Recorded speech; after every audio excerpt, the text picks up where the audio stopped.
आगे बढ़े और हमारा गौरव स्थापित हो। मगर ये होगा कैसे? निश्चित रूप से हमारे समाज में बहुत सारी कमियां हैं, हम उससे भाग नहीं सकते, मगर कमियां सुधारना भी हमारा ही काम है। हम सब मिलकर के उन कमियों का निराकरण करेंगे। बहुत सारी बातें यहाँ पर आई हैं, मैं उनमें से सबसे पहले एक बात जरूर कहना चाहता हूँ। अभी गुलाब बिंद जी ने जो है एक संगठन का नाम लिया है, मछुआ आरक्षण संघ का। साथियों, मैं इस संगठन से सहमत नहीं हूं। आपके मन में एक कौतूहल होगा, क्यों सहमत नहीं है? यहीं से मैं शुरुआत करता हूं अपनी। संगठन बने और संगठन लड़े, मगर लड़े लड़ाई के तरीके से। यही बात बताने के लिए हम आज आप लोगों के बीच में आए हैं। इसका नाम, अगर मेरी माने तो आप लोग गौर करिएगा, और नहीं माने तो मुझे जो भी आपको कहना हो कह लीजिएगा। लेकिन सत्य बात मैं कहने से कहीं न डरता हूं, न डरा हूं, न डरूंगा। मछुआ आरक्षण संघ नाम रख करके हम इसे एक संकुचित दायरे में नहीं रखना चाहते। आदरणीय मुसाफिर जी को भी मैंने इस बात को बताया था, और आप लोगों के साथ ही मेरे घर पर भी गए थे, तो भी मैंने मना किया था। लेकिन भीतर आपके मन में क्या चल रहा है वो आपने मुझे उजागर नहीं किया, लेकिन मैं इसका विरोध करता हूँ। नाम क्या होना चाहिए? क्योंकि ये बात रिकॉर्ड भी हो रही है, वीडियो में रिकॉर्ड भी रहेगी। अगर नाम रखना है तो उसका नाम रखिए राष्ट्रीय भागीदारी मोर्चा, राष्ट्रीय भागीदारी संघ, राष्ट्रीय भागीदारी समिति, कुछ इस तरह का नाम रखिए। केवल मछुआ समुदाय तक इसे सीमित नहीं रखिए। और भागीदारी क्यों रखिए? क्योंकि भागीदारी हमें चाहिए कहाँ पर? धन में, धरती में, रोजी में, रोजगार में, देश के प्रत्येक साधनों संसाधन में हमें भागीदारी की आवश्यकता है, जिससे समाज सदियों से वंचित है। तो हम मछुआ आरक्षण संघ बना करके इसे मछुआ तक सीमित नहीं रखना चाहते। तो यदि आपको मेरी बात अच्छी लगी तो हाथ उठा करके वो मेरा समर्थन कर सकते हैं, नहीं तो थैंक यू वेरी मच। आपने मेरी इस बात का सम्मान किया, आप बहुत बधाई के पात्र हैं। दूसरी बात, साथियों, लड़ाई जो है हर स्तर पर लड़ने की आवश्यकता है, और लड़ाई लड़ने के लिए लड़ाई का साधन तैयार करने की आवश्यकता है, और साधन और संसाधन हम लोगों के पास में है। लड़ाई सड़क पर भी होनी चाहिए, लड़ाई संसद में भी होनी चाहिए, विधानसभा में होनी चाहिए, और सबसे पहले लड़ाई हमारे दिमाग में होनी चाहिए। यदि हमने अपने दिमाग में मानसिक लड़ाई नहीं लड़ी, ना तो हम सड़क की लड़ाई लड़ सकते, ना संसद की लड़ाई लड़ सकते, ना विधानसभा की लड़ाई लड़ सकते। सबसे पहले लड़ाई हमें अपने दिमाग में लड़नी होगी। उस दिमाग की उस दरिद्रता को निकालना होगा जो लड़ाई लड़ने के लिए जो है तैयार होता है। बहुत बड़ा बलशाली है व्यक्ति, मगर हौसला नहीं जुटा पाता लड़ाई लड़ने के लिए। उदाहरण के लिए मैं बता दूं, हाथी के अंदर जो है बहुत सारा बल होता है, और रस्सी से बने हुए तिनके उसके पैर में उलझा देते हैं, तो उसके दिमाग में ये लगा रहता है कि रस्सी से बंधा हूँ। नहीं तो हाथी की शक्ति आप लोग जानते हैं, अगर हाथी चाहे तो उस जहाँ पर वो बंधा उखाड़ फेंक सकता है पूरा, जब उसके मन में आए, जब उसको आभास हो जाए। तो जरूरत है अपने मानसिक उत्थान करने की, और मानसिक रूप से लड़ाई लड़ने की, मानसिक रूप से तैयार होने की आवश्यकता है। आरक्षण हमको मिलेगा और हम आरक्षण जरूर लेंगे, और उससे पहले हमें मानसिक रूप से तैयार होना पड़ेगा। हमें करना क्या है, और यही से मैं शुरुआत करता हूँ। आरक्षण है क्या चीज़? बहुत सारे लोगों को कन्फ्यूजन है।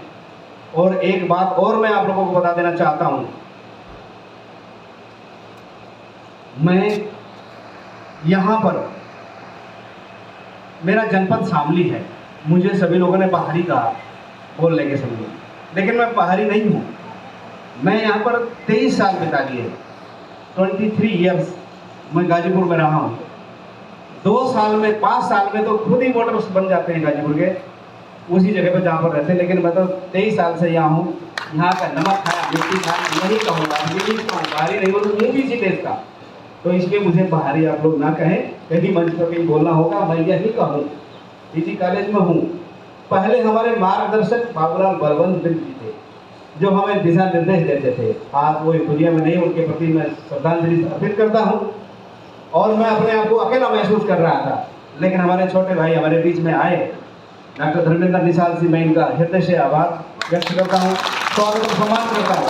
अब मेरा हौसला दुगना हो गया है काम करने के लिए। तो मैं चाहूँगा अमरीश जी से एक बार हमारे पूरे पीजी कॉलेज की तरफ से और पूरे समाज और सदन की तरफ से डॉक्टर धर्मेंद्र जी का एक बार फिर माला बना करके स्वागत कर दीजिए। और साथ ही साथ चौधरी मुसाफिर बिंद से भी कहूँगा, बहुत दिनों से मेरे मन में चाहा थी धर्मेंद्र जी को हम सम्मानित करें, और लेकिन कोई अवसर ऐसा नहीं आ रहा था। एक बार फिर आप लोग उसका स्वागत करें, सबके सामने हुआ। मैं अपने आप को अकेला महसूस कर रहा था पीजी कॉलेज में, लेकिन आपके आने से मेरा हौसला दुगना हो गया, 3 गुना हो गया। अब मुझे कोई परेशानी नहीं है और हम उसकी संख्या बढ़ाएंगे। साथियों, मैं बता रहा था कि मानसिक रूप से लड़ाई लड़ने के लिए हम लोगों को तैयार होना पड़ेगा, मानसिक रूप से। और कैसे तैयार होना पड़ेगा, एक बात आप लोगों को बता देना चाहता हूं। मैं हाई स्कूल से लेकर के एमफिल पीएचडी तक सबसे टॉपर रहा हूं, फेलोशिप पाया हूं। लेकिन यदि आरक्षण की व्यवस्था ना होती, शायद पीजी कॉलेज में मेरा चयन ना होता। लोग बात मेरिट की बात करते हैं कि अपने अंदर हुनर पैदा करिए। न जाने कितने लोग हुनर लेकर के बैठे हुए पीएचडी बीएचयू से करके घूम रहे हैं, लेकिन प्रतिनिधित्व ना मिलने के कारण उनको इस सिस्टम में आने की बहुत बड़ी परेशानी हो रही है। मुझे भी आरक्षण से ही मेरी मृत्यु हुई। उत्तर प्रदेश उच्चतर शिक्षा सेवा आयोग से मेरा ओबीसी कोटे में सिलेक्शन हुआ और मैं हाई स्कूल से लेकर के और पीएचडी तक जो है वो फर्स्ट क्लास और टॉपर रहा हूँ, फेलोशिप पाया हूँ। इंडियन काउंसिल ऑफ एग्रीकल्चर की फेलोशिप पाया हूँ, साइंटिफिक एंड रिसर्च की जो फेलोशिप है उससे पाया हूँ। लेकिन फिर भी मेरा सिलेक्शन मुझे आरक्षण से ही मिला, और आरक्षण ना होता शायद मुझे पीजी कॉलेज में जगह नहीं मिलती, बिल्कुल भी किसी भी कीमत पर। और ये देश की एक बहुत बड़ी विडंबना है, क्योंकि जितने भी साधन और संसाधन हैं उन पर जो है कब्जा एक खास सुविधा भोगी वर्गों का है। आज भी है, वो कब्जा बढ़ता ही जा रहा है। मैं उसकी चर्चा इसमें करूँगा। तो सबसे पहले मैं बताना चाहता हूँ, आरक्षण कोई भीख नहीं है, आरक्षण कोई गरीबी मिटाने का साधन नहीं है, और आरक्षण कोई मुफ्त में मिलने वाला भी नहीं है। आरक्षण का मतलब है प्रतिनिधित्व, और प्रतिनिधित्व का मतलब है आबादी के हिसाब से हिस्सेदारी। और हिस्सेदारी कहाँ पर? धन में, धरती में, रोजी में, रोजगार में। देश के प्रत्येक साधन और संसाधन में जो है हिस्सेदारी और प्रतिनिधित्व का मामला आरक्षण है, केवल गरीबी मिटाने का नहीं है। जो लोग कहते हैं कि गरीबी मिटाने होगा का ये कार्यक्रम है, बिल्कुल नहीं है, वो अपने दिमाग से निकाल दें। और ये हमारे संविधान निर्माताओं ने गरीबी से उठने के लिए नहीं बात की है, हिस्सेदारी की बात की है। और हिस्सेदारी माने उसका तकनीकी शब्द प्रतिनिधित्व है। और भारत के संविधान की जो अनुच्छेद 16(4) है उसमें लिखा है एडक्वेट रिप्रेजेंटेशन। एडक्वेट रिप्रेजेंटेशन का मतलब है समुचित भागीदारी, पर्याप्त प्रतिनिधित्व। और पर्याप्त कब तक? जब तक उसकी आबादी के हिसाब से व्यक्ति शासन, प्रशासन, धन, धरती, रोजी रोजगार में ना हो जाए, तब तक वो जारी रहेगा, हटेगा नहीं बिल्कुल भी। ये उसका मतलब है। और उसमें लिखा nothing in this article shall prevent to make any provision any backward class citizen of India which is not adequately represented. उसका मतलब है कि ये जो आर्टिकल है, समानता का अधिकार होते हुए भी पिछड़े वर्गों के किसी भी समूह का, जिनका राज्य की राय में प्रतिनिधित्व कम है, उसका प्रतिनिधित्व बनाने में रोकेगी नहीं है। क्योंकि मैं आपसे पहले ही बताया कि जब तक हमारा मानसिक उन्नयन नहीं होगा, मानसिकता में उन्नतपन नहीं आएगा, तब तक हम लड़ाई, ना तो हम संसद में लड़ सकते हैं, ना हम सदन में लड़ सकते हैं, ना विधानसभा में लड़ सकते। तो सबसे पहले हमें अपने दिमाग में इस बात को रखना होगा कि आरक्षण जो है वो प्रतिनिधित्व है, हिस्सेदारी है, धन धरती रोजी रोजगार और देश के प्रत्येक साधन और संसाधन में। तब हमारे मन में इसको लेने की इच्छा आ जाएगी, तो वो किसी की दी हुई बेकारी नहीं है। और दूसरी बात, अभी EWS के ऊपर बहस चल रही है, बड़े बड़े वकील लोग बहस कर रहे हैं। होता क्या है कि जब पिछड़ी जातियों का आरक्षण का मामला आता है तो उसे कोर्ट में ले जाते हैं और कोर्ट उसको लंबे समय तक पेंडिंग कर देती है और उस पर सुनवाई नहीं करती। लेकिन जब EWS का आरक्षण आया तो वो भी कोर्ट में गया और उसकी सुनवाई तत्काल हो गई। पिछड़े वर्गों का जो आरक्षण है उसका मामला जब कोर्ट में जाता है तो क्या होता है, उसमें जो है सुनवाई कर देते हैं और स्टे लगा देते हैं, कई साल तक स्टे उस पर रहता है। लेकिन EWS के मामले में स्टे नहीं लगाया, उसमें तत्काल उसको आगे कर दिया और इस समय उस पर बहस जारी है। उसमें वकीलों ने जो दलील रखी है, मैं आप लोगों के सामने उसको भी रखना चाहता हूँ। वो दलील का मतलब ये है, उन्होंने कहा कि आर्थिक रूप से उन्नत बनने की हमें आवश्यकता बाद में पड़ेगी, पहले हमें शासन प्रशासन धन धरती रोजी रोजगार में हिस्सेदारी चाहिए, जो आज हमारी हिस्सेदारी नहीं है। तो हिस्सेदारी कहाँ नहीं है, किसी भी साधन संसाधन नहीं। तो शक्ति के जो भी स्रोत हैं, शक्ति के जितने भी स्रोत हैं उनमें हमारी वाजिब हिस्सेदारी होनी चाहिए। और ये वाजिब हिस्सेदारी का क्या मतलब है, और शक्ति के जो स्रोत है वो कौन कौन से हैं, जैसे शैक्षिक रूप से शिक्षा एक बहुत बड़ा शक्ति का स्रोत है, राजनीति एक बहुत बड़ी शक्ति का स्रोत है, और धार्मिक व्यवस्था भी एक बहुत बड़ी शक्ति का स्रोत है, और आर्थिक भी एक बहुत बड़ा शक्ति का स्रोत है। तो इसका मतलब हो गया आर्थिक, शैक्षिक, राजनीतिक और धार्मिक, ये शक्ति के 4 मेन स्रोत बताए गए हैं। अब इनमें देखिए, इस हमारे इस दबे कुचले समाज का, खासकर इन 17 जातियों की जो आपने बात की, हमने बात की, हम उनकी बात करते हैं, हम पूरे दबे कुचले समाज की बात करते हैं कि कितना कितना हिस्सा शिक्षा के क्षेत्र में है, कितना कितना राजनीति के क्षेत्र में है और कितना अर्थव्यवस्था में उनकी भागीदारी है। यहाँ पर जितने भी लोग बैठे हुए, मैं सबसे पहले अर्थव्यवस्था से शुरुआत करता हूँ। तो आर्थिक व्यवस्था जो है जब तक मजबूत नहीं होगी तब तक कोई काम नहीं हो सकता। अभी बताया मिश्री लाल जी ने कि 10,000 रुपये खर्चा इस कार्यक्रम में आया और मैं अपनी बच्ची की फीस देने लायक नहीं हूँ, नहीं दे पा रहा हूँ, सोचे मेरे दिल की पीड़ा है। तो ये अर्थ है, व्यवस्था है इस, और इसको हम देखें तो इस देश की जितनी भी धन संपदा है वह इस देश के टॉप 10% लोगों के हाथ में आ गई है।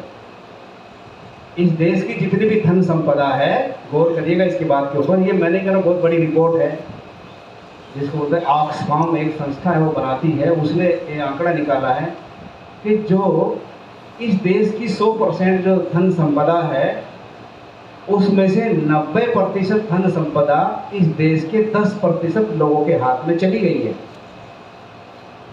और हम अकेले कितने हैं, 14% लोग हमारे साथ 17 जातियों के लोग हैं। तो उनके पास कितना बंटवारा होगा इसका, कितने उद्योग धंधे हमारे इस दबे कुचले समाज के पास है, कितने फैक्ट्रियां हमारे इस समाज के पास हैं, और इसके साथ साथ कितना धन धरती हमारे पास है। हम सब लोग लैंडलेस हैं, किसी के पास 10 बीघा 5 बीघा ज़मीन होगी, वो कोई एक रेयर बात होगी। तो ये केवल बताया कि 50% आबादी के पास केवल 4% धन धरती रह गई है, बाकी सब 10% लोगों के हाथ में आ गई। और वो 10% कौन लोग हैं, वो जन्मजात सुविधा भोगी वर्ग है। और जन्मजात सुविधा भोगी वर्ग कौन है, आप लोग जानिए कौन है, सब लोग जानते हैं, वर्ण व्यवस्था में ब्राह्मण क्षत्रिय वैश्य, और ये शूद्र वर्ण की जितनी जातियां हैं ये सुविधा भोगी नहीं हैं। और ब्राह्मण क्षत्रिय वैश्य ये तीनों वर्ण जो है सुविधा भोगी, जन्मजात सुविधा भोगी है। उनके पास, उनके टॉप 10% लोगों के पास देश की 90% धन धरती है। तो बताइए हम लोग कहाँ टिकते हैं, हम कहाँ आते हैं इस चीज़ में। क्या इस बात की जानकारी करने के लिए हमें जागरूकता नहीं लानी होगी, हमें समझना नहीं होगा। हम कितना भी बड़ा आंदोलन करेंगे तो पैसे से खरीद लेंगे। जैसे आज के नेता आपके खरीद लेंगे, उनको हेलीकॉप्टर दे देगा, उनको बैठने के लिए गाड़ी दे देगा, उनके घर में सूटकेस भर कर पैसा पहुंचा देगा। जो ही आप लड़ाई लड़ने के लिए जाएंगे तो क्या आप लड़ाई लड़ पाएंगे इस काम के लिए? नहीं लड़ाई लड़ पाएंगे, नहीं टिक पाएंगे उनके सामने। तो उसका भी इलाज है। उसका इलाज है क्या? हमारा मताधिकार। और मताधिकार हम अपनी मर्जी से देते हैं, और ये मताधिकार हमको बड़ी मशक्क़त से मिला हुआ है। यदि हम मताधिकार का प्रयोग करके ऐसे लोगों को शासन प्रशासन में भेजें जो हमारे हक की बात करते हो, इस मताधिकार पर मेरी एक बात मैं बताऊंगा आपको। तो पहले मैं ये बताना चाह रहा हूँ कि जो है अर्थव्यवस्था में 90% जो है आबाद जो धन संपदा तो 10% सुविधा भोगी जन्मजात वर्ग के पास में है। तो हम लोग अपना स्तर नाप सकते हैं कहाँ पर हम लोग खड़े हुए हैं। दूसरी बात, राजनीति के क्षेत्र में हम लोग देख लें तो राजनीति भी उनके लोगों के हाथ में है। पूरे देश की राजनीति में भी वही धन धरती को उसी राजनीति पर काबिज है। देखिए, महापुरुषों ने कहा कि गुलाम कोई स्वयं बनाए या किसी से बनवाए। तो उन्होंने इस हमारे ही समाज में से कुछ लोग अपने पास पाल रखे हैं जो उनके रिमोट कंट्रोल से चलते हैं, उनके बताए रास्ते पर चलते हैं। देखने में वो हमारे व्यक्ति हैं, देखने में हमारे व्यक्ति हैं, मगर वो हमारे नहीं हैं। वो चलते उन्हीं के इशारे पर हैं। तो वो हमको दबाए, स्वयं दबाए या हमारे आदमी से दबाए, दोनों का मकसद है। तथा तो गौतम बुद्ध ने कहा है, कोई अपराध करे या करवाए, कोई हत्या करे या करवाए, कोई गुलाम बनाए या बनवाए, उसका सेम फल वही होता है। तो हमको वहाँ पे देखना होगा। तो राजनीति में भी हमारी बाजी हिस्सेदारी नहीं है। दूसरा है शक्ति का जो स्रोत, तीसरा वो है शिक्षा। और शिक्षा की अगर हम बात करें, अभी तक 40 जो है केंद्रीय विश्वविद्यालय हैं, और उनमें हमारे इस दबे कुचले समाज के जो प्रोफेसर्स हैं, 0 प्रोफेसर बताए गए हैं। कुछ असिस्टेंट प्रोफेसर हैं, कुछ एसोसिएट प्रोफेसर हैं, वो भी 1% और 2% में। जो प्रोफेसर होता है, पहले भर्ती असिस्टेंट प्रोफेसर की होती है, एसोसिएट प्रोफेसर प्रमोशन से भी बनता है और डायरेक्ट भी नियुक्त होता है। उसके बाद प्रोफेसर का प्रमोशन भी होता है और डायरेक्ट रिक्रूटमेंट भी होता है। हम जो प्रोफेसर बने हैं प्रमोशन होकर पीजी कॉलेज में, हम जो है असिस्टेंट प्रोफेसर से प्रोफेसर बने हैं, सीधे नियुक्ति नहीं हुई है। तो जो डायरेक्ट रिक्रूटमेंट होता है प्रोफेसर का, वो 0% है। उसमें कौन हो गया? क्या हमारे समाज के लोग पीएचडी नहीं किए हैं कहीं? या पीएचडी करके जो है बैठे हुए नेट पास नहीं किए? बहुत सारे लोग नेट पास किए, कोचिंग चलाने वाले इस बात को जानते हैं। तो वहाँ पर भी हम लोगों की इस और 17 जातियों के लोग भी बहुत सारे पीएचडी किए, हमारे संपर्क में भी हैं, लेकिन उनके भी दिमाग में ये पीड़ा है, हम लोग नहीं जा सकते। तो आरक्षण मस्ट है, वाजिब हिस्सेदारी मस्ट है, भागीदारी मस्ट है। तीसरा है धार्मिक क्षेत्र में। तो धार्मिक क्षेत्र में इस देश के सबसे बड़े बड़े मंदिर हैं, उन मंदिरों में जो है पुजारी बन के बैठा हुआ मठ है बड़े बड़े, और हम लोगों का ही चंदा पैसा इकट्ठा वहाँ पर हुआ है, और सारे के सारे उस जन्मजात सुविधा भोगी वर्ग के पास नहीं है। क्या कोई मुझे बता दो किसी दिन साहब ने कोई मठ बनाया हो और वहाँ पर पूजा होती है और करोड़ों का चंदा वहाँ पर जाता हो? कोई है आपकी नज़र में? बताओ, है? आपने देखा कहीं? नहीं है। तो किसका है? उन मठ मंदिरों में जो पैसा है उसका इस्तेमाल इस समाज को गुलाम बनाने के लिए पार्टियों में फंड में खर्च किया जाता है, आप लोगों को रेवड़ी बांटने के लिए। और क्या करने के लिए? गाड़ी में भर के लाओ। जनता क्या करती है? भीड़ बटोरने के लिए हमारे लोगों को लगाया जाता है। इसलिए कैसे? जैसे तीतर को पकड़ने के लिए तीतर पकड़ने वाला व्यक्ति एक तीतर को छोड़ता है, और वो तीतर जो है उस तीतर जैसी आवाज़ निकालता है, तो बाहर निकल करके जो जंगल में तीतर हैं वो उसकी भाषा सुनते हैं और उसे लगता है हमारा आदमी है, उसके संपर्क में आते हैं और वो जाल फैला के पहले ही बैठा फंस जाता है। तो वो तरीका अपनाते हैं। ये मठ मंदिर में जो पैसा लगा हुआ है इसका इस्तेमाल करके बताइए, किसी मठ मंदिर के पास स्कूल कॉलेज खोलने की कोई योजना है? और किसके लिए है? भी तो किसके लिए? हमारे लिए नहीं। वहाँ पर सहयोग करने के लिए कौन है? जयकारा लगाने वाले 3 लाख केवट भोई 17 जातियों के लोग, और भी लोग हो सकते हैं, हम तो अपनी बात करेंगे, हमारे लोग हैं। वहाँ पर जाकर के चढ़ावा चढ़ाने के लिए, चढ़ावा चढ़ा करके जो है उसकी झोली भरने के लिए हमारे लोग। क्या कहीं किसी को प्लानिंग बनाने के लिए रखा जाता है? इतना तो जरूर रखा जाता है वहाँ पर जो है, आप आइए गांव में से एक नेटवर्क बना दीजिए, लोग आपके माध्यम से आए, वो आपकी पैरवी कर सकता है। तो क्या इस बात को नहीं मानते? तो ये जो शक्ति के जो स्रोत हैं, इन सारे स्रोतों में हमें हिस्सेदारी चाहिए, और वो हिस्सेदारी का ही नाम आरक्षण है, जिसे हम प्रतिनिधित्व कहते हैं। अगर हमें इन सभी शक्ति के सभी स्रोतों में अगर हिस्सेदारी लेनी है, तो हम मछुआ आरक्षण संघ बना करके हिस्सेदारी लेने की बात नहीं कर सकते। तो हमें भागीदारी मोर्चा, भागीदारी समिति, भागीदारी संघ, राष्ट्रीय भागीदारी संघ, अखिल भारतीय भागीदारी संघ जैसा संगठन बनाना पड़ेगा, तभी सब लोगों को बटोरना पड़ेगा। यदि आप सहमत हैं तो चलिए, नहीं तो छोड़ के घर में बैठ जाइए, ठीक है। और दूसरी बात, यहाँ पर हम लोग आए हैं इकट्ठा होकर के 17 जातियों के आरक्षण की बात भी मैं करूँगा। उससे पहले एक बात आप लोगों को बताना चाहता हूँ। जो जानकारियाँ यहाँ पर दी जा रही है, वो जानकारियाँ जो है मात्र जानकारियाँ नहीं है, वो ऑथेंटिक आंकड़े हैं, पुस्तकों में लिखे हुए हैं, अखबारों की रिपोर्ट है, विभिन्न सभा सोसाइटी समितियों की रिपोर्ट है जिनमें ये बात लिखी हुई है। तो जो है, जब भी कोई सूचना यहाँ आपको इसके माध्यम से जानकारी हम लोगों ने दिया, और जानकारी देने से क्या होता है, ये मात्र आप इस कान से सुन के इस कान से निकाल देने वाली बात नहीं है। जो जानकारी आपको यहाँ से दी जाती है, वह आपके मन मस्तिष्क को झंझोड़ती है। आपके मन मस्तिष्क में जो है, जो फालतू की बातें हैं वो निकलती हैं और ये घुसती है। तो वो कैसे घुसती है?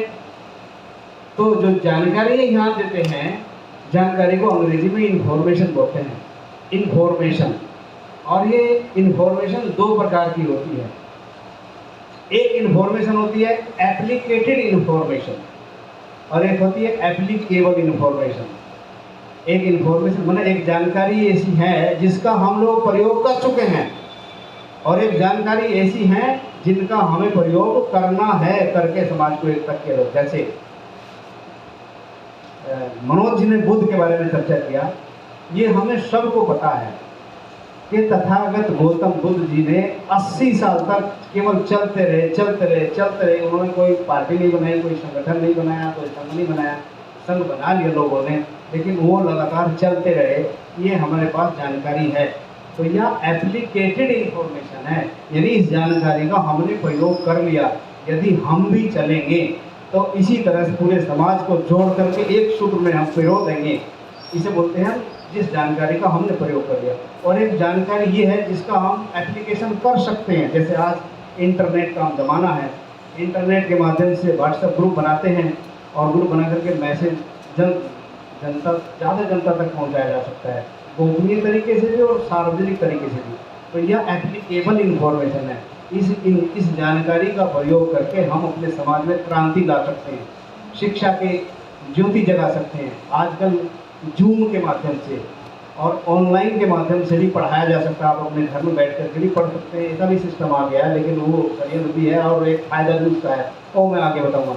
दूसरी बात, जानकारी से जो है हुनर बढ़ता है। हुनर माने स्किल। जो जानकारी आप लेंगे तो उससे आपके अंदर स्किल बढ़ेगी। स्किल माने हुनर कहते हैं, भाई बड़ा अच्छा हुनर है। तो हुनर से आपकी कार्य क्षमता प्रभावित होगी। कार्य क्षमता माने आप सोचने समझने की शक्ति बढ़ेगी, और जब सोचने समझने की शक्ति बढ़ेगी तो आपको जो है अनुभव होगा, और अनुभव जो है वो आपको पूर्वानुमान करने की शक्ति देगा। पूर्वानुमान का मतलब है, जैसे आप यहाँ पर आए, यहाँ पर बताया गया, तो इसका मतलब अगली बैठक में भी यही बात बताई जाएगी। यानी आप ये समझ लीजिए, आज EWS का जो आरक्षण है वो सब लोगों ने देखा, तो EWS के लोगों का प्रतिनिधि यानी इकोनॉमिक वीकर सेक्शन गरीब सवर्णों के लिए बनाया है। तो गरीब सवर्णों के लोग पर्याप्त प्रतिनिधित्व में शासन प्रशासन में बैठे हुए हैं, है ना। तो उनके लिए उसकी आवश्यकता नहीं थी। उनकी जो गरीब है उनको उन्नयन करने के लिए उनके लोगों ने उनको बनाया। और हम कहाँ हैं? हम क्या है? हम तो गरीब हैं ही है जन्मजात। हमें चाहिए थी क्या वहाँ पर? हिस्सेदारी। हमें वहाँ क्या चाहिए थी? हिस्सेदारी चाहिए थी, ताकि हम उनके बराबर में खड़ा हो सके और अपनी बात कह सके। तो हमारे संविधान निर्माताओं ने क्यों इतनी बात बताई, पहले हमें वहाँ खड़ा होने की जगह दीजिए, तब हमारा समाज अपने लिए योजना बनाएगा, प्लानिंग करेगा, तो उनका आर्थिक स्तर भी ऊँचा उठ जाएगा। लेकिन यहाँ पर क्या हुआ? गरीब आरक्षण का, EWS का जो ऑलरेडी शासन प्रशासन में बहुसंख्या में है, 99% जगहों पर है, 10% उनको भी दे दिया गया। हमारे लोग तो उसका दिया हुआ लाभ भी ले पाए और उसके अलावा उसे ख़त्म करने की योजना बनाई। यानी उसने सबको दिया, मगर अपना भरपाई करके दिया सबको, ताकि उनके लोग वहाँ जाए। आज हमारे समाज का विधायक, सांसद और एमएलए एमपी बन के जाता है, चीफ मिनिस्टर भी बनता है, कोई जैसे मायावती अखिलेश जी बने, उनकी योजनाएं क्यों सफल नहीं होती?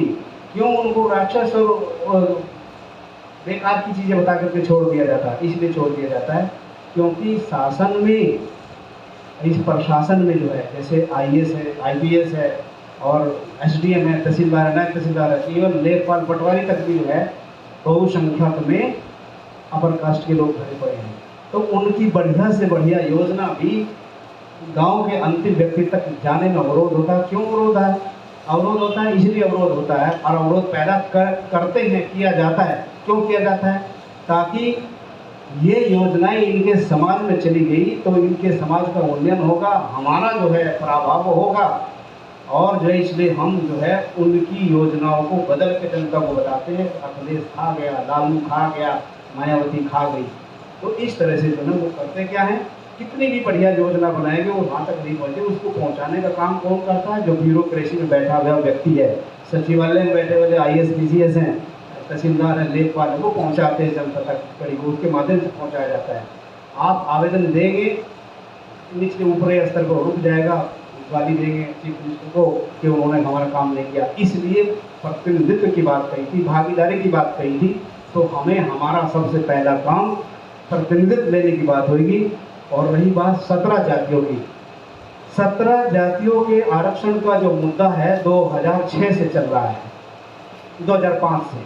सबसे पहले इसकी रूप देखा 2004 में बनी थी मुलायम सिंह की सरकार से। उन्होंने क्या किया था, कैबिनेट की बैठक करके और आदेश दे दिया था कि जाओ सभी जिलाधिकारियों को दे दिया कि वो प्रमाण पत्र बनवाएं शेड्यूल कास्ट का, केवल कैबिनेट में पास करके। उसके बाद बहन जी आई, बहन जी ने भी वही कह दिया कि जो है इनको इनकी आबादी के हिसाब से वहाँ पर शेड्यूल कास्ट में पहुँचा दीजिए।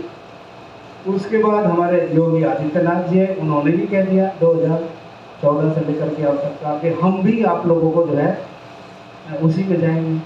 तो इस तरह से सभी सरकारें जो है हमको 17 जातियों को केवल रिपोर्ट दे करके, हमारा वोट ले करके अपने शासन सत्ता में आ करके केवल उठाती चली आई है।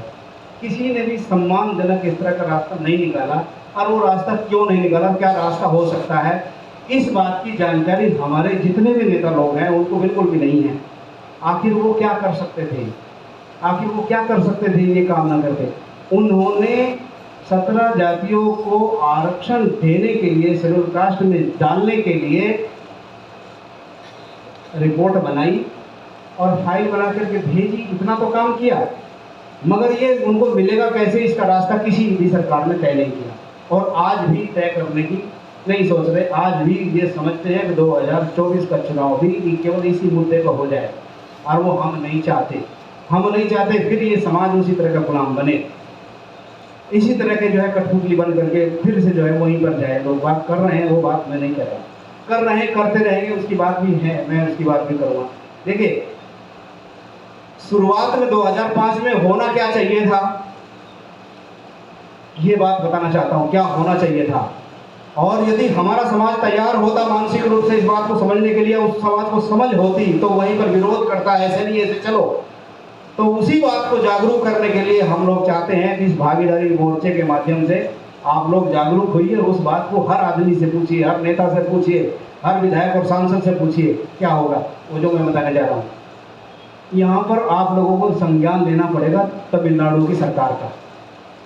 तमिलनाडु की सरकार में जो है 1921 से ही, आज़ादी के पहले से ही इस दबे कुचले समाज को, उस समय SC ST शब्द नहीं बना था, उस समय जो है दलित शब्द यूज कर रहे थे, और दलित में हमारी जातियाँ भी आती थी। 1921 से ही जो है कार्यक्रम चला रहे थे हिस्सेदारी देने के लिए, और ये होते होते आज़ादी के समय तक आ गए। 1980 से स्टार्ट करता हूँ, लंबी कहानी नहीं बताना चाहता।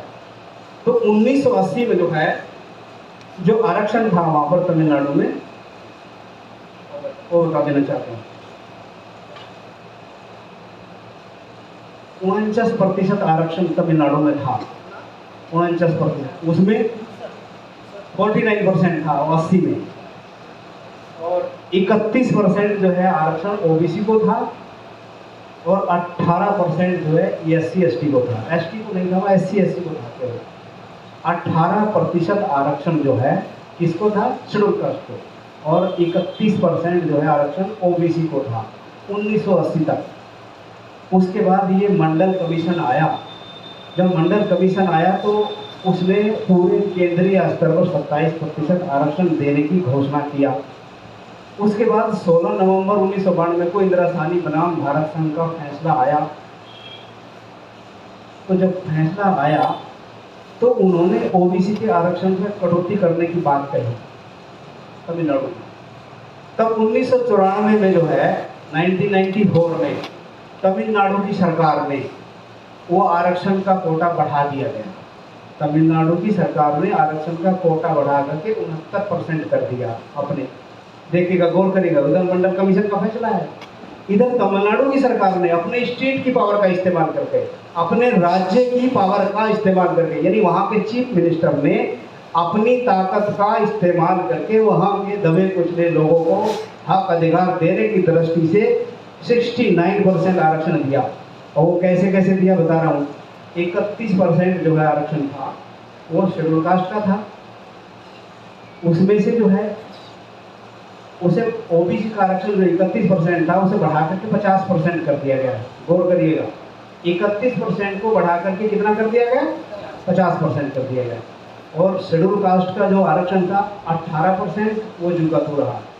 उसके अलावा 1% आरक्षण शेड्यूल ट्राइब को दे दिया गया। तो 1% शेड्यूल ट्राइब का, 18% शेड्यूल कास्ट का, और 50% आरक्षण ओबीसी का। कितना हो गया? 69% आरक्षण हो गया। 1994 में दिया था, और 26 जुलाई 1994 को नोटिफिकेशन निकल गया इसका, और 16 नवंबर 1992 को फैसला आ गया था मंडल कमीशन को। उसके बाद हुआ ये। कितना रिजिड सरकार थी इस दबे कुचले समाज को हक अधिकार देने के लिए। तो उसके बाद क्या हुआ? सवर्ण बिरादरी के लोग चले गए हाई कोर्ट में। हाई कोर्ट ने उसे रद्द कर दिया। उसके बाद तमिलनाडु सरकार उस आरक्षण को लेकर के गई सुप्रीम कोर्ट में। सुप्रीम कोर्ट में भी खारिज कर दिया।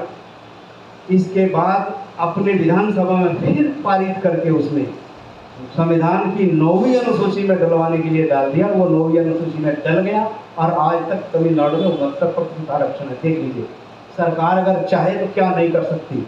यदि मुलायम सिंह को कुछ देना था इन जातियों को, तो अपनी पावर का इस्तेमाल करके इन 17 जातियों की आबादी के हिसाब से या आरक्षण का कोटा बढ़ा करके वहीं पर वो आरक्षण दे सकते थे, मगर उसे ना दे करके उनको इनके वोट हथियाने का काम किया। क्या कि नहीं किया? सही समाज को जानकारी थी?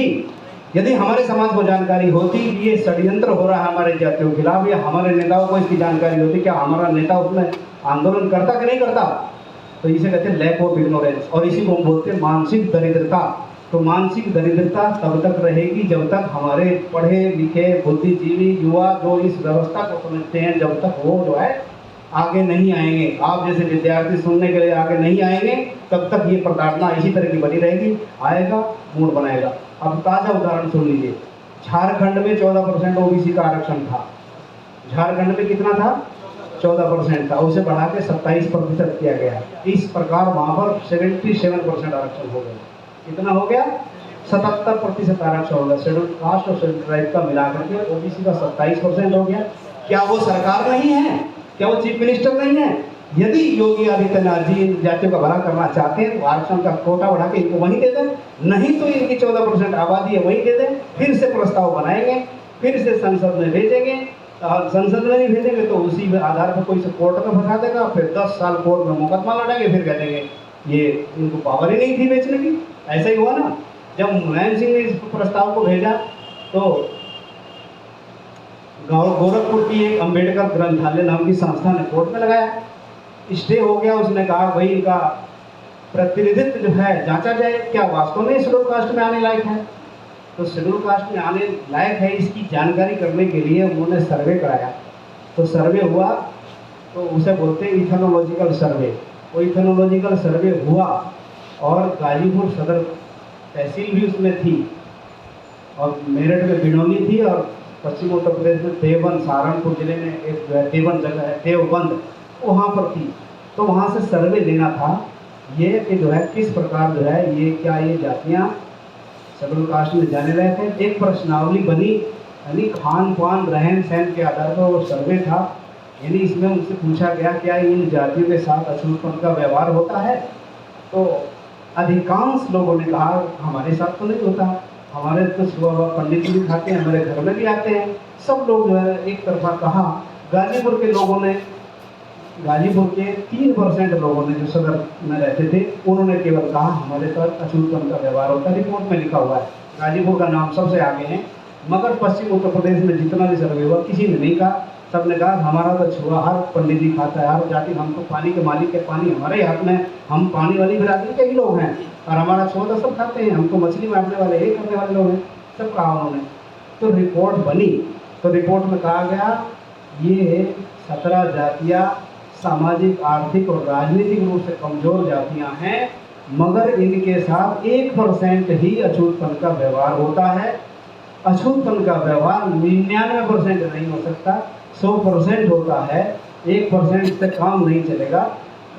तो इसलिए ये अनुसूचित जाति में जाने लायक नहीं है।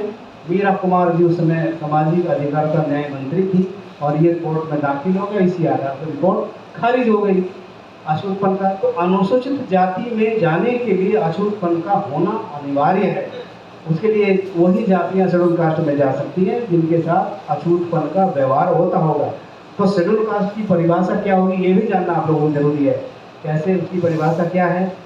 उसकी परिभाषा ये है, सामाजिक और शैक्षिक रूप से पिछड़े हुए लोग जिनके साथ अछूतपन का व्यवहार होता है उन्हें कहते हैं अनुसूचित जाति के लोग। सामाजिक और शैक्षिक रूप से पिछड़े हुए वे लोग जिनके अंदर कबीलाई गुण है, ट्राइबल ट्रेट है, उन्हें कहते हैं अनुसूचित जनजाति के लोग। कबीलाई गुण, इस 17 जातियों के पास कबीलाई गुण है, ट्राइबल ट्रेट है, इनका खान पान रहन सहन अन्य पिछड़ी जातियों जो दूसरी जातियाँ जो जिनका चर्चा बागी जिले में क्या अहीर है, गुर्जर है और ये क्या नाम पटेल है, इनसे अलग है। इनका खान पान रहन सहन व्यवहार सबका एक जैसा है। तो इनके अंदर कबीलाई गुण था, मगर ये गलती से जो ओबीसी की लिस्ट में थी तो कबीलाई गुण था। तीसरा, जो एससी नहीं है, एसटी नहीं है, ब्राह्मण नहीं है, क्षत्रिय नहीं है और सामाजिक और शैक्षिक रूप से पिछड़ा है, वो ओबीसी है। तो अदर बैकवर्ड क्लास और अदर बैकवर्ड कास्ट, कास्ट और क्लास में अंतर है। जब कास्ट कहेंगे तो अन्य पिछड़ी जाति कही जाएगी, और जब क्लास कहेंगे तो अन्य पिछड़ा वर्ग कहा जाएगा। तो भारत के संविधान का अनुच्छेद 16(4) है, वो बैकवर्ड क्लास को आरक्षण देने के लिए एंटाइटल है, न कि बैकवर्ड कास्ट को। तो इस पर भी बहस हुई संविधान सभा में। बैकवर्ड क्लास में एससी हो सकते हैं, एसटी होते हैं और उसके अलावा ओबीसी होते हैं, इसीलिए उसका शब्द आया ओबीसी माने other backward class. SC ST तो बैकवर्ड हैं ही, इसके अलावा जो बैकवर्ड है वो अदर बैकवर्ड क्लास है, जो ओबीसी हम लोग हैं। तो कैसे हैं? संविधान के अनुच्छेद 340 में जो है एसईबीसी की चर्चा की गई है। एसईबीसी माने socially and educationally backward class नाम है उसका। और ये socially and educationally backward class कैसे है? इसलिए बैकवर्ड क्लास है ये कि ये जो है वर्ण व्यवस्था के चौथे वर्ण में आते थे और सामाजिक रूप से भी पिछड़े थे और जो है शैक्षिक रूप से भी पिछड़े थे। सामाजिक रूप से पिछड़े इसलिए थे 80 साल का शूद्र और 10 साल का ब्राह्मण का लड़का पिता पुत्र के संबंधों में। मंडल कमीशन ने अपनी रिपोर्ट में लिखा, इसी को सामाजिक पिछड़ापन कहा। वो कहते हैं कि जो है आज भी 10 साल के ब्राह्मण के लड़के को बाबा कहकर के पैर छूते हैं, तो ये सामाजिक पिछड़ापन है। और शैक्षिक रूप से पिछड़ापन इसलिए कि उनको पढ़ने लिखने की आज़ादी नहीं थी, अधिकार नहीं था। और अर्थव्यवस्था भी उसमें शामिल थी। सामाजिक प्रताड़ना अर्थव्यवस्था क्या है? जब रोजी रोजगार के धन धरती के हिस्सेदारी नहीं है तो आर्थिक रूप से कमजोर हो गई। तो सामाजिक पिछड़ेपन में ही आर्थिक पिछड़ापन भी समाहित है। इस बात को अभी सुप्रीम कोर्ट में जो बहसें चल रही है उसमें भी जिक्र किया गया। तो यहाँ मैं बता देना चाहता हूँ कि ये जो जातियाँ हैं आर्टिकल 340 में एसईबीसी के लिए जो है अधिकार देने के लिए आयोग गठन करने की बात कही गई। भारत का राष्ट्रपति के आयोग गठन करेगा और उन्हें शेड्यूल कास्ट और शेड्यूल ट्राइब के समतुल्य अधिकार देगा। ये बात 340 में लिखी हुई है आर्टिकल 340 में। तो जो है उसके आधार पर जो है, क्योंकि हम सब लोग SEBC हैं, socially and educational backward caste हैं, हम क्लास के लोग हैं, तो इन्हीं को OBC कहा गया मंडल कमीशन में। तो यहाँ पर मैं ये इसलिए जिक्र किया हूँ, तमिलनाडु की सरकार ने इसी को आधार बना करके जो है राज्य के चीफ मिनिस्टर के हाथ की जो पावर है उसी के आधार पर उनको हिस्सेदारी दिया है, बढ़ाया। और यहाँ पर क्या किया, यहाँ पर इनको लॉलीपॉप दिया। इसका दुष्परिणाम हम सब लोग देख रहे हैं। शेड्यूल कास्ट के लोग एग्रेसिव इसलिए हो जाते हैं क्योंकि वहाँ जाति सार विधानसभाओं में, लोकसभा में जो आरक्षण की व्यवस्था, सीटों की व्यवस्था है, ये जातियाँ जाके वहाँ प्रभावित करेंगी। और विधायक और सांसद जो 119 सांसद शेड्यूल कास्ट के बनते हैं और 1050 MLA जो है शेड्यूल कास्ट के बनते हैं पूरे देश भर में, तो वो इन 17 जातियों में से बनेंगे, हमारा पत्ता साफ हो जाएगा। मगर वो लोग भी कन्फ्यूजन में हैं, तो क्योंकि उनसे लड़ाई पैदा होगी इसलिए वो कोर्ट मुकदमे के सामने आ गए।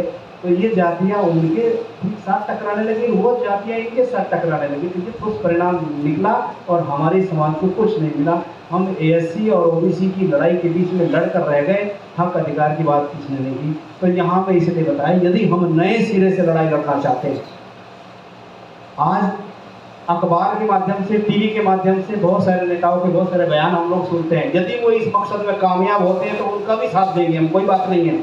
वो कहते हैं कि आज हम मझवार के नाम से उसको परिभाषित कराएंगे, कराएं मझवार के नाम से परिभाषित, किसी ने नहीं रोक रखा। वो शासन में केंद्र में भी है और स्टेट में भी है, उनका भी हम समर्थन करते हैं।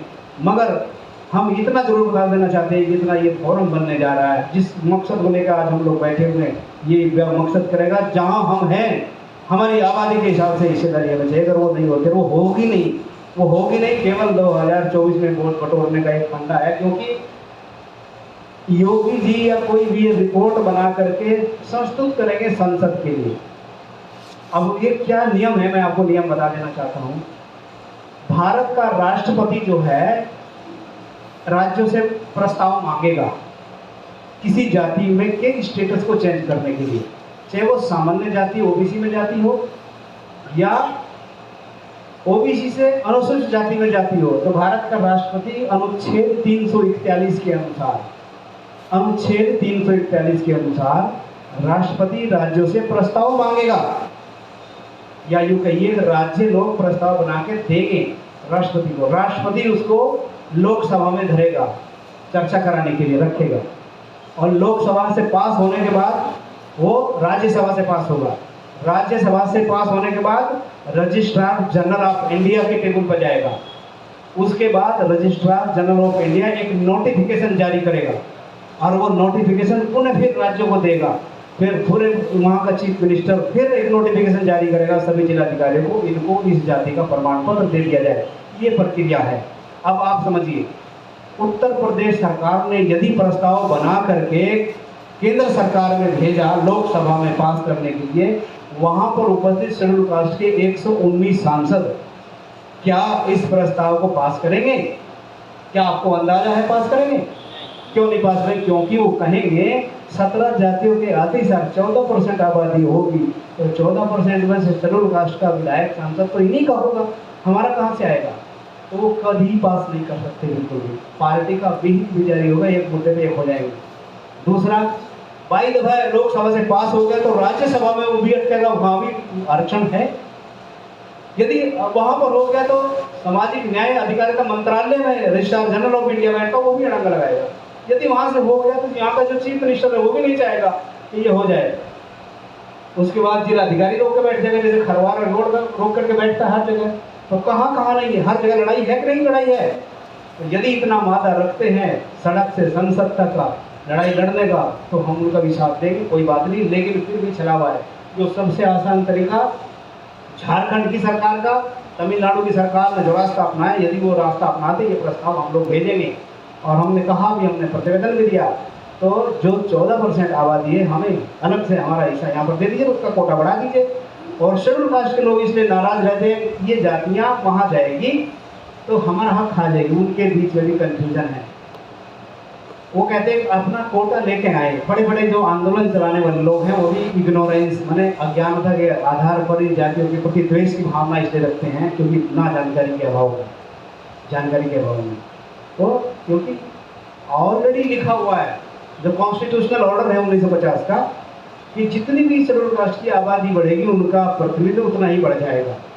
गौर करिएगा, जितनी आबादी बढ़ेगी उतना प्रतिनिधित्व उनका हमेशा बढ़ जाएगा, उसमें कमी नहीं आएगी। जैसे 2011 की जनगणना में 2011 की जनगणना में शेड्यूल कास्ट की आबादी 16.66 है और शेड्यूल ट्राइब की आबादी जो है 8.4 है, और आरक्षण मिलता है 15% शेड्यूल कास्ट को और 7.5% शेड्यूल ट्राइब को आरक्षण मिलता है केंद्रीय स्तर पर।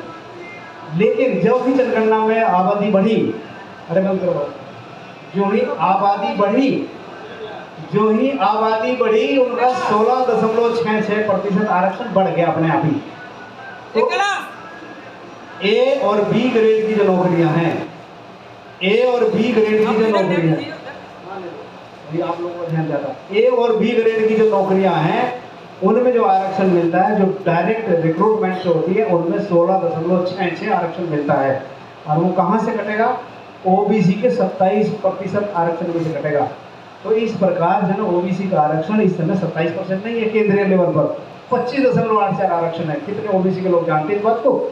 जब हमें इतना ही नहीं पता कि हम लोग कहाँ हैं, तो क्या वो आंदोलन चलाएंगे और कहाँ से उनको आरक्षण मिलेगा?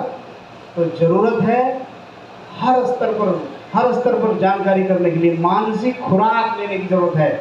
और जिस तरह से आप लोग पूरे जनपद से इकट्ठा होकर के आए, नौजवान साथी अगर आएंगे तो निश्चित रूप से जो है जागृति आएगी और लड़ने के लिए तैयार होंगे।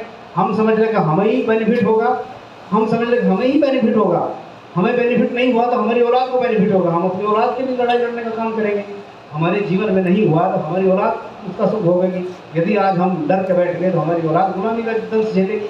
तो हमें तत्पर होकर के ज्ञान से, तो इसलिए कहा गया है शिक्षा का मतलब ये ऐसा नहीं कि डिग्री बटोर लिया। शिक्षा का मतलब है ये कि हमें दोस्त और दुश्मन की पहचान होना, कौन हमारा दोस्त है कौन हमारा दुश्मन है, उसकी पहचान होने को शिक्षित होना कहते हैं। खाली डिग्री लेकर के और नौकरी पा जाना ही वो नहीं होता। तो कैसे? तो शिक्षा से बुद्धि का विकास होता है। कौन सी बुद्धि का? जो अपने और पराये में भेद करती हो, दोस्त और दुश्मन में भेद करती हो, अपनी कमजोरियों को देखती हो, अपनी शक्ति को पहचानती हो, अपने दुश्मन की शक्ति को पहचानती हो और अपने दोस्त की शक्ति को पहचानती हो। जब ऐसी समझ होगी तो उसे कहते हैं शिक्षा।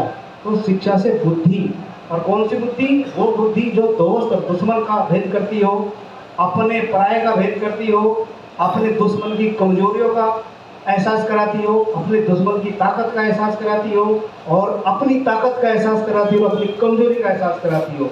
जिस दिन ये हो जाएगी उसे कहते हैं बुद्धि, और उसे कहते हैं सुबुद्धि। और एक कुबुद्धि भी होती है। तो कुबुद्धि जो है विनाशकारी होती है। तो बुद्धि से, शिक्षा से बुद्धि का विकास हुआ, बुद्धि से विवेक का विकास हुआ, विवेक से न्याय का विकास होगा और न्याय से निर्णय बनेगा और निर्णय से नेतृत्व बनेगा। यदि हम शिक्षित होते हैं तो नेतृत्व करेंगे, नहीं तो हमारा नेतृत्व भी समाप्त हो जाएगा।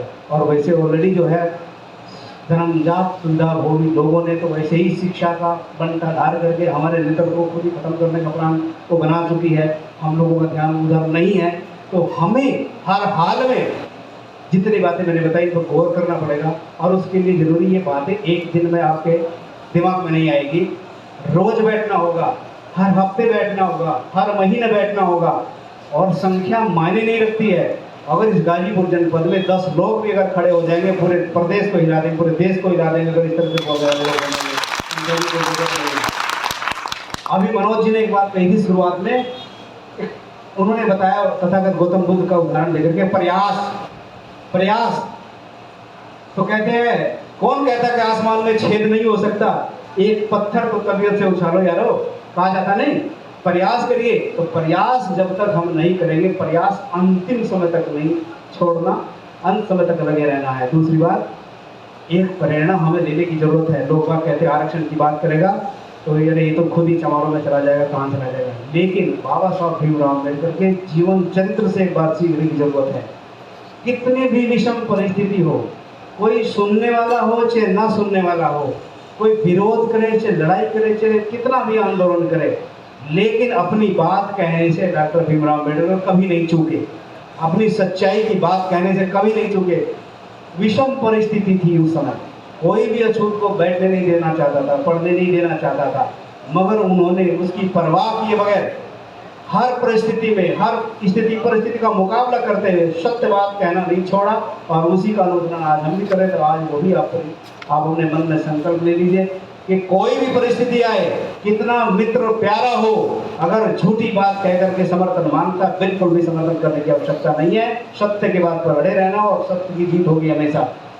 कष्ट जरूर हो सकता है शुरुआत में। आज जो पार्टी संगठन से जुड़े हुए जो लोग हैं, उनको डर लगता है इस बात का, यदि हमने कोई बात कह दी पार्टी संगठन के लिए तो कल संगठन हमारा कान पकड़ के संगठन में से बाहर निकाल सकता है। लेकिन आप जहां भी रहेंगे, सत्य की बात करेंगे तो संगठन आपको आंखों पर बैठाएगा। कैसे बैठाएगा? वो ऐसे बैठाएगा, भाई बात तो सही कह रहा था, आदमी तो है, फिर भी मौत उसी का रहेगा, क्योंकि वो बदल सकता है।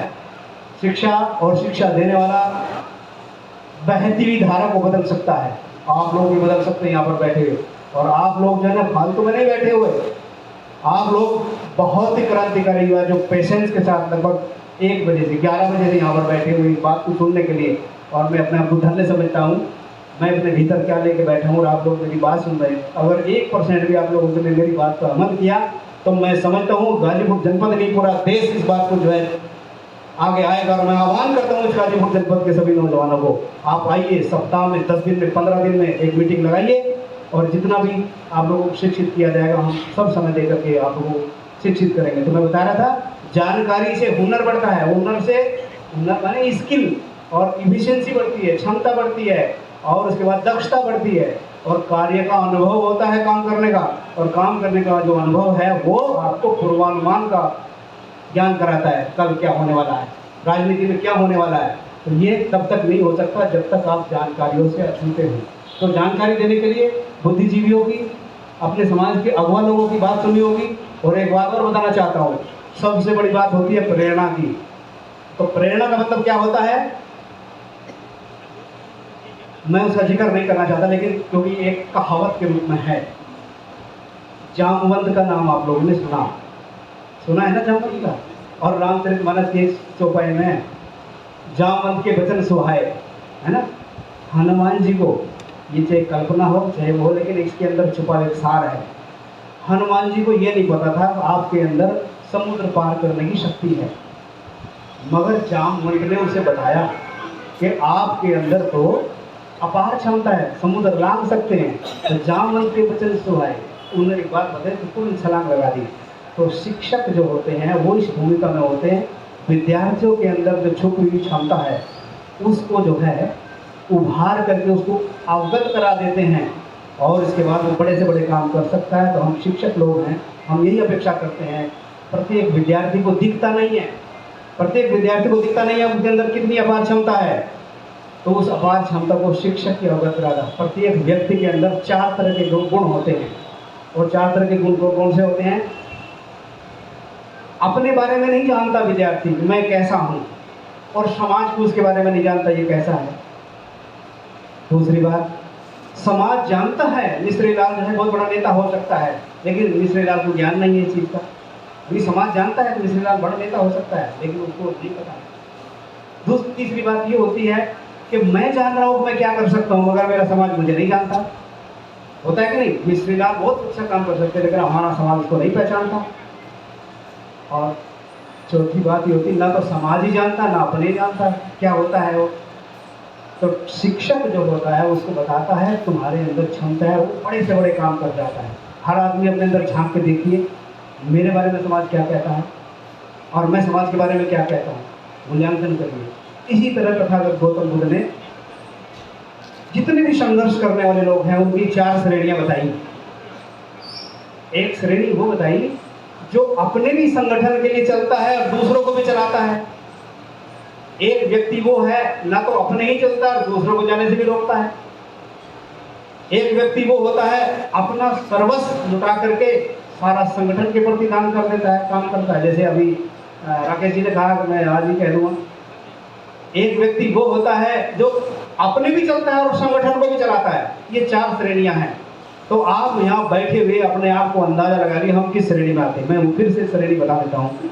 एक व्यक्ति वो होता है ना तो संगठन के साथ खड़ा होता है, ना दूसरे को खड़ा होने के लिए कहता है। पहला आदमी। दूसरा आदमी ऐसा होता है, संगठन में चलता है अपना पैसा लगा कर, दूसरे का पैसा नहीं लगाता, वो भी आदमी होता है। तीसरा आदमी ये होता है, दूसरे का पैसा लगाता है, अपना नहीं लगाता। संगठन में दूसरे से चंदा लेकर खर्च करेगा, लेकिन अपना नहीं लगाएगा।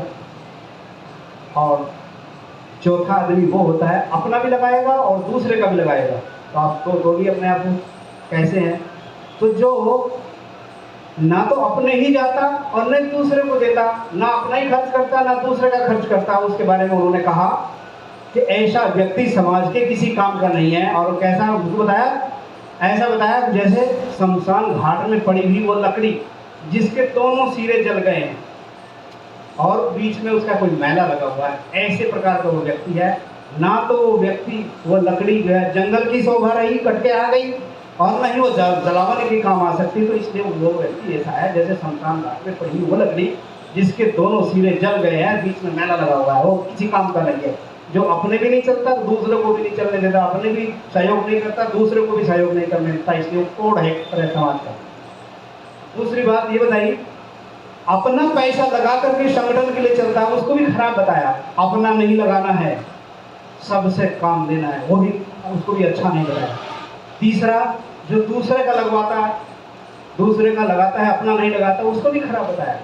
सबसे श्रेष्ठ व्यक्ति उसको बताया जो अपना भी खर्च करता है, अपने भी चलता है और दूसरे को भी चलाता है, तो समाज को उत्थान करने का काम करता है। अब आज आप लोग यहाँ पर बैठे देख लीजिए आप लोग किस श्रेणी में आते हैं, इसलिए अपना आपका मंथन करिए। ये मैं चिंतन का विषय दे रहा हूँ आप लोगों के लिए, अपने मन में झांकिए आप किस श्रेणी में आते हैं। अगर जिस दिन चिंतन हो जाएगा आपको हम किस श्रेणी में हैं, उसी दिन आप बदलने का काम करेंगे। मैं समझता हूँ कि आप लोगों की ये बात समझ में आई होगी। इसके अलावा व्यक्तित्व के विकास के लिए हमें निरंतर अध्ययन करने की आवश्यकता है। अपने गुरुओं, अपने मित्रों, जो जागरूक लोग हैं, बुद्धिजीवी लोग हैं, उनके सबके संपर्क में आने की जरूरत है। और एक बात मैं प्रेरणा की कही थी, प्रेरणा सबसे महान होती है। एक कहानी मैं आप लोगों को बताना चाहता हूँ। 4 चोर थे, चोरी करने के लिए चले और वो एक मदारी का तमाशा देखने के लिए खड़े हो गए। और वो मदारी जो है ढोलक बजा रहा था और उसका जमुना उछल रहा था। उस मदारी ने एक बार ढोलक बजाई तो 5 फीट जो है उसका जमुना उछल गया। 2 बार दबड़ दबड़ किया ढोलक में, 10 फीट उछल गया। 3 बार किया तो 15 फीट उछल गया। 14-15 बार ढोलक बजाई और 15-20 फीट उछल गया उसका जमुना। गौर करिएगा, मदारी ढोलक बजा रहा था, उसका जमुना उतना ही उछल रहा था। और उछलते उछलते वो चोर भी तमाशा देख रहे थे उसका। चोरों के दिमाग में आया, अरे तो बड़ी अच्छी बात है, हम लोग घरों में चोरी करते हैं, घरों में सेंध लगाते हैं, मालिक जाग जाता है, आंगन में कूदते हैं, जगगर हो जाती है, हम पकड़े जाते हैं, क्यों ना इस जमुरे को हम लोग ले लें और जो है ये उछलेगा और कूद जाएगा, अंदर से दरवाज़ा खुलवा लेगा, हम लोग घुस जाएंगे। चोरों के दिमाग में आया। तो चोरों ने क्या किया, उस जमुरे को देने के लिए उस मदारी से बात किया। मदारी ने कहा, है मैं कैसे दे सकता हूँ इसको आपको? उसने कहा, भाई इसकी कीमत ले लो। उसने कहा, नहीं मैं इतना निर्दयी नहीं हूँ, इसे नहीं बेच सकता। उसने कहा, 1 लाख रुपया ले लो। कहना फिर उसने कहा, चलो 2 लाख रुपए ले लो। उसने कहा, तो कई लाख की चोरी हम कर लेंगे, तो 2 लाख रुपए इसमें से दे देंगे इसके लिए। तो जमुरे ने सोचा, यार ये जमुरा किस काम का, ऐसा जमुरा तो तू और बना लेगा, ऐसा जमुरा तो और बना लेगा, 2 लाख रुपए तो आपकी जेब में आ ही रहे हैं। इसलिए उसने उसको बेच दिया। ले जाओ, ये ले जाओ। ले जाकर के एक मकान के आंगन के बगल में दीवार के सामने खड़ा करके कहा, उछलो। उसने उसे कहा, उछलो। क्या कि उछलो, जैसे माँ उछल रहे थे। अरे उछल करके कूदो, अंदर से दरवाजा खोलो, हम चोरी करेंगे। कहले क्या? कहले अरे उछल। उसने कहा, ढोलक बजा। अब आप समझिए, चोर चोरी करने गया, ढोलक बजेगी तो मकान मालिक जागेगा कि रहेगा? बताइए। तो उसने कहा, उसके एक थप्पड़ मारा कि उछल। कह रहा ढोलक बजा, मैं उछलूंगा, कूदूंगा ऊपर से। तो इस तरह से जो है हुआ। तो वह ढोलक जो है प्रेरणा दे रही थी उछलने के लिए। वह ढोलक बजाना जो है वो प्रेरणा दे रही थी उछल उछल करके उसको आगे तमाशा दिखाने के लिए। तो ये जो हमारे समाज के जो लोग हैं वो ये इस तरह का जो कार्यक्रम हो रहा है, एक तरह से ढोलक बज रही है, मिश्रीलाल जैसे लोग उछल रहे हैं, हम सब लोग उछल रहे हैं, मुसाफिर बिंद जी बैठे हुए हैं। ये जब तक समाज का कार्यक्रम कराते थे तो सब समाज में चेतना थी, ये बंद पड़ा है 5-7 साल से। यदि ये इन्होंने बंद कर दिया तो चेतना बंद होगी, प्रेरणा बंद होगी, आना बंद हो गए लोग बाग। ये लोग चिल्लाए जो है 1000 लोग नहीं आए, 300 लोग नहीं आए, अरे लगातार काम होगा, लगातार ढोलक बजती रहेगी, लोग बाग आते रहेंगे। मैं इस बात को समझाने का प्रयास किया कि ढोलक बजाना एक प्रेरणा है, कार्यक्रम करना एक प्रेरणा है। एक आदमी है, 2 आदमी है, 4 आदमी, 10 आदमी आए, एक समय साहब हजारों लाखों मैदान में पैर रखने की जगह नहीं रहेगी, आप निरंतर चलते रहिए। तो मुसाफिर जी से, मिश्रीलाल जी से, गुलाब जी से, हीरालाल जी से और अन्य लोगों से मैं निवेदन करता हूँ, कार्यक्रम करने बंद मत करिए, ये प्रेरणा देते रहिए, आते रहिए, लोग बाग आते रहेंगे, जाते रहेंगे। ये बात समझाने के लिए मैंने ढोलक की कहानी आपको बताई। तो ढोलक चलना प्रेरणा है, कार्यक्रम करना एक प्रेरणा है। जब तक ये होता रहेगा तब तक हमारा समाज जागृत होता रहेगा। और मैं समझता हूँ इससे ज़्यादा मैं कुछ नहीं कह सकता, इतना जरूर कहूँगा कि आज से ही जागरूक हो जाइए, आज से ही लड़ाई लड़िए। और एक बात पढ़ाई लिखाई के बारे में भी बताना चाहता हूँ कि माइन्यूटली डिफरेंस कैसे होता है, माइन्यूटली डिफरेंस कैसे होता है। जब देश आज़ाद हुआ और संविधान सभा का गठन हो गया और एक माइनॉरिटी समिति का निर्माण हुआ, माइनॉरिटी कमेटी का निर्माण हुआ, और माइनॉरिटी कमेटी में ये हुआ कि जो दबे कुचले लोग हैं उनके हक अधिकार के लिए कानून बनेगा। तो उस समिति में जवाहरलाल नेहरू थे, सरदार वल्लभ भाई पटेल थे और भी तमाम नेता उसमें थे। तो उन्होंने कहा, कमिटमेंट किया वहाँ पर दिया जाएगा। तो उसके बाद उस माइनॉरिटी कमेटी की रिकमेंडेशन पर ये आर्टिकल 340 आया, अनुच्छेद 340 आया। ये मूल संविधान में 301 था। कितना था? 301 था। तो जो है जब ये गया, जब ये रखा संविधान में सभा में इस पर पारित होने के लिए, गौर करिएगा, तो उसकी भाषा ये थी, the president of India. Hiralal ji ध्यान दीजिएगा, the president of India shall appoint a commission. 340 की जो धारा 301 थी मूल धारा, मूल आर्टिकल में the president of India shall make a commission. Shall माने होता है गा, अंग्रेजी पढ़ाते होंगे आप लोग। शैल माने क्या होता है? गा, करेगा। भारत का राष्ट्रपति एक आयोग का गठन करेगा। और शैल बाध्यकारी होता है। जब अंग्रेजी के टीचर पढ़ाते हैं, अंग्रेजी धर्मेंद्र जी इसको समझे, हीरालाल जी अंग्रेजी पढ़ाते हैं तो समझ जाएंगे। करेगा, शैल मेक ए कमीशन। और दूसरी लाइन इसमें थी, and shall put the report in the parliament and shall make the provision just like schedule caste, schedule tribe. ये भाषा थी। तो एसवी कामत नाम के जो है एक संविधान सभा के मेंबर थे, ब्राह्मण थे, कन्वर्टेड ब्राह्मण साउथ के। उसने कहा कि अम्बेडकर साहब, प्रेसिडेंट जो है देश का प्रथम नागरिक होता है। देखो कितनी माइनॉरिटी उसने दूरगामी सोच लगाई। उसने कहा, बाबा साहब इसमें एक संशोधन रख लीजिए। क्या संशोधन रख लीजिए? क्योंकि भारत का राष्ट्रपति एक प्रथम नागरिक होता है, तो मैं नहीं चाहता उसको बाध्य किया जाए, बाध्यकारी सब हटाइए इस वजह। तो उसने कहा कि इसको the president of India may appoint a commission. May का मतलब है कर भी सकता है, नहीं भी कर सकता, वो संभावनाओं पर टिक जाता है। मे और शैल में ये डिफरेंस है, अंग्रेजी पढ़ाने वाले जानते हैं। शिक्षा इसलिए जरूरी है कि इस माइनॉरिटी बात को समझने के लिए कितना षड्यंत्र उस जमाने में रटा। 1949 में जो है, 48 की बात है, ये बात हो रही थी तब।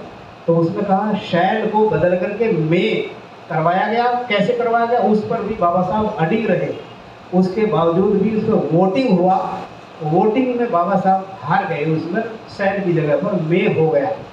तो president of India may appoint a commission शब्द रह गया, वो पास हो गया। और आज 340 में वही है। उसी की वजह से, उसी मे की वजह से जो है ना, काका कालेलकर कमीशन जो है संविधान लागू होने के 3 साल बाद गठन हुआ, जब भी बाबा साहब ने इस्तीफा दे दिया उसका। काका कालेलकर का गठन 1953 में हुआ, जब इस्तीफा दिया बाबा साहब ने। अगर शैल रहे होता तो संविधान लागू होते ही सार शैल की वजह से बाध्यकारी होता, उसको गठन करना पड़ता और उनको पहचान करा करके ओबीसी को उनकी आबादी के हिसाब से हिस्सेदारी देता। लेकिन मैं होने की वजह से कर भी सकता, नहीं भी कर सकता। करेगा कब करेगा? जब समय आएगा तब करेगा। तो जब इस्तीफा दिया तब गठन हुआ, तो सेल और ले की वजह से कितना नुकसान हुआ। काका कालेलकर कमीशन बना, उसने 75% आरक्षण जो है लोगों को देने का वादा किया। उसके बाद वो ठंडे बस्ते में गया, धूप छाप की रही रिपोर्ट, समर्थन नहीं हुआ। काका कालेलकर नहीं, उसको 30 पन्नों का रिपोर्ट लगा कर उसको बंद कर दिया गया। तो यहाँ इसलिए बताना चाहता हूँ कि पढ़ाई लिखाई कितना जरूरी है। एक एक शब्द से सदियों तक गुलाम बनाए जाने की व्यवस्था हो सकती है। और एक बात और बताऊंगा, आप लोग सुनते होंगे तो लोकतंत्र खतरे में है, और लोग कहते हैं लोकतंत्र का कोई फायदा है, इसे कोई फायदा नहीं हुआ, लोकतंत्र खराब चीज है, राजतंत्र ही होना चाहिए, लोग बात कहते हैं इस बात को। तो लोकतंत्र अच्छी चीज है, सबको अवसर मिलने का चांस है इसमें। लेकिन रोम का उदाहरण बाबा साहब ने दिया। रोम का उदाहरण ये दिया, वहां पर भी हमारे देश की तरह दबे कुचले लोग थे। एक ग्रुप का नाम था वहाँ प्लिम्बियन, और एक का नाम था पैट्रिशियन धनाढ्य लोगों का ग्रुप था, और प्लिम्बियन जो था वो दबे कुचले गरीब लोगों का ग्रुप था। प्लिम्बियन लोगों को संसद में जाने का अधिकार नहीं था, खाली प्रजा रह करके उनको वहाँ पर अपना जीवन यापन करना था। वोट डालने का भी अधिकार नहीं था प्लिम्बियन लोगों को। पैट्रिशियन लोग ही केवल संसद में जाते थे और वही राजपाट करते थे। तो जो है प्लिम्बियन लोगों ने जबरदस्त आंदोलन किया, संघर्ष किया, संघर्ष करने के बाद उन्हें संसद में जाने का अधिकार मिला, जैसे हमें मिला संसद में जाने का अधिकार, एडल्ट फ्रेंचाइज मिला, वोट डालने का अधिकार मिला। तो ये जब वोट डालने का अधिकार मिला तो हमने अपना नेता बनाया और भेज दिया संसद में। तो वो हमारी बात करता है कि नहीं करता, आप लोगों ने सुन लिया लोगों से। मगर रोम में जो है फिर भी अधिकार होते हुए भी लोकतंत्र मिल गया उनको, लोकतंत्र होते हुए भी प्लिम्बियन लोगों को जाने नहीं दिया संसद में। क्यों नहीं जाने दिया? पैट्रिशियन लोगों की एक देवी थी जिसका नाम था डेल्फी देवी। और डेल्फी देवी का ये मतलब था कि संसद में वही व्यक्ति जाएगा जिसे डेल्फी देवी का देवक, यानी उसका पुजारी स्वीकार कर लेगा कि डेल्फी देवी उस पुजारी के अंदर आएगी, वो स्वीकार कर लेगी कि संसद में जाने लायक है। यानी पैट्रिशियन लोगों ने उनकी मानसिक गुलामी का इस्तेमाल किया। क्या किया मानसिक गुलामी का? कहा जिसको डेल्फी देवी का देवक यानी पुजारी स्वीकार कर लेगा, क्योंकि पुजारी के अंदर डेल्फी देवी आई हुई है, वो स्वीकार करेगा तभी वो संसद में जा सकता है, अन्यथा नहीं जा सकता। लोकतंत्र मिला तो उसका कैसे रोक दिया? तो वो डेल्फी देवी का जो पुजारी था वो जब देखता था कि प्लिम्बियन लोगों का दबंग और मजबूत बढ़िया एकदम बिल्कुल हक अधिकार के लिए लड़ने देने वाला नेता अगर चुन के जाता था तो उसे देवज्ञ के सामने बैठा करके देवज्ञ उसको खारिज कर देता था। क्या कहता था? डेल्फी देवी ने स्वीकार नहीं किया। और जो पैट्रिशियन लोगों के मनमाफिक दिमाग का आदमी था उसे देवज्ञ स्वीकार कर लेता था। तो वो जाता था, कानून भी उनके हिसाब से बनाता था। आज वो हमारे ही साथ हो रहा है, हमारे लोगों से लोकतंत्र की हत्या करवा करके 119 सांसद शेड्यूल कास्ट कर ओबीसी के भी तमाम लोग हैं और हमारे ही खिलाफ निजीकरण का कानून बनवा रहे हैं कि नहीं बनवा रहे हैं? शिक्षा का प्राइवेटाइजेशन हो रहा है। ये वो लोकतंत्र का दुरुपयोग किया गया, इसलिए हम नहीं जागेंगे तो नहीं होगा। और हमने इस लोकतंत्र की हत्या अपने हाथ से भी करने का प्रयास किया। एडल्ट फ्रेंचाइज, हमें वोट डालने का अधिकार मिला, भाई वोट डालने का अधिकार का इस्तेमाल हम लोगों को सही नहीं किया। वो उसी तरह से हुआ है जिसने, उदाहरण के लिए बता दूं, एक लड़की थी, उसने एमए किया था होम साइंस में, और होम साइंस में खाना बनाने की शिक्षा दी जाती है। और वो जब ससुराल गई, इसकी सासू माँ ने पूछा, बेटा खाना बनाना आता है? कि हाँ माता जी आता है। अच्छा चलो लौकी की सब्जी बनाओ। तो उसने कहा हाँ माँ एमए हूँ होम साइंस से, सब जानती हूँ। तो कहा जाओ लौकी की सब्जी बनाओ। तो वो लौकी की सब्जी बनाने के लिए किचन में गई, तो वहाँ जाकर के वो लौकी लेकर के बैठी, वो किताब खोल करके लगी पढ़ने के लिए, और देखे कि लौकी की सब्जी कैसे बनाई जाती, क्योंकि उसने होम साइंस से एमए किया था। और जब करने लगी तब क्या हुआ कि बहुत देर तक सोचती रही, तो उसमें लिखा था सब्जी को सबसे पहले धोना चाहिए। और वह कंफ्यूजन में पड़ गई, समझ में नहीं आया।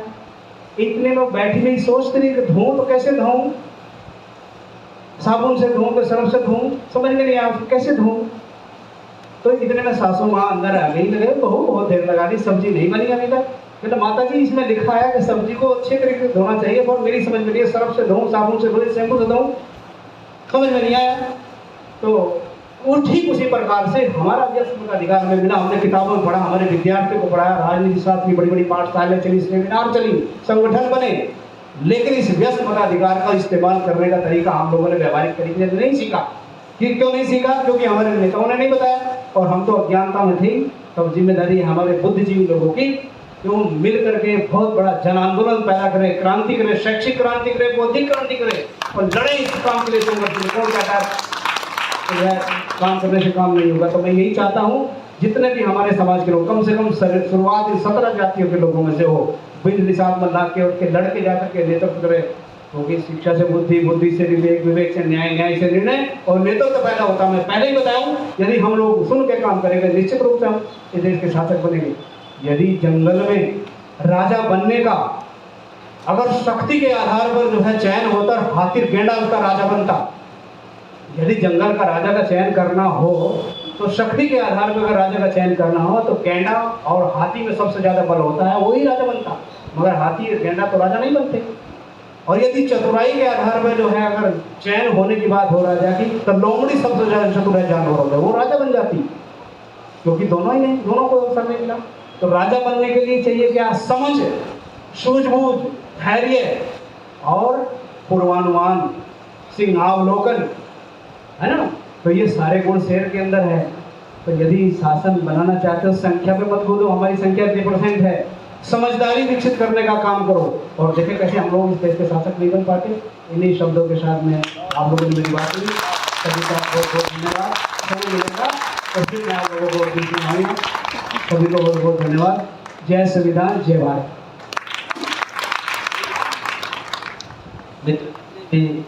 जो लोग भी यहाँ इस सेमिनार में आए हैं उनसे मेरा निवेदन है तो कहीं जाए ना, नाश्ते की व्यवस्था है, नाश्ता करके जाएंगे। अभी अध्यक्ष जी को भी सुनना है जो हमारे समाज के चौधरी हैं और पूरी व्यवस्था को समाज को लेके चलने का काम करते हैं। मैंने बोला था ना कि जो व्यक्ति गुरु जी को अगर 2 घंटा सुन लेगा